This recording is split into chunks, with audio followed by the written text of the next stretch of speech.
здравейте хора, значи може би се заформя един мини влог, който не знам дали ще е факт, ама се пробвам поне. Имам някакви кадри. О, ти ми прича, виждам. Не ми прича, добре съм.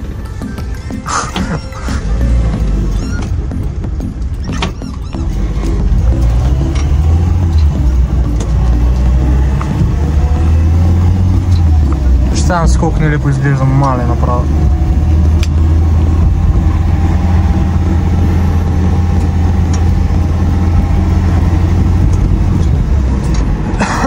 Окей, днеска ходим на Ретро Парад във Варна, което е мероприятие, което се случва от сравнително често. Това ми е втория път, който отивам. Първият път беше миналата година. Много хора се изкефиха на колата, защото имат някакви спомени с тях. И на фона на колите, които са там, е доста интересна. Защото там са коли, които не са свързани толкова с миналото на България, по-скоро с някакви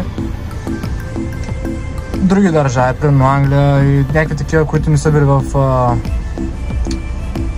режима тогава. Така че са коли, които не са срещани в България и затова хората харесват тази. Окей, влизам в Kaufland, за да пазаря някои неща и се виждаме след вече направените покупки. Айде! Купих си Жигули, страшна кола, гъста натискам, по пътя летя.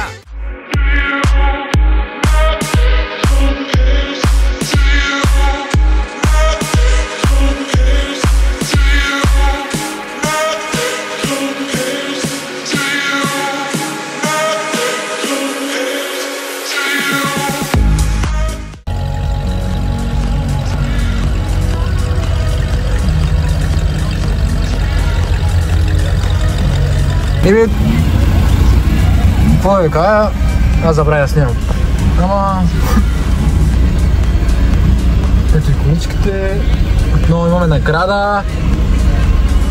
Награда, второ място за Youngtimer и соц автомобили. Беше много готино. Беше много готино коли, много красиви. И... Адиос!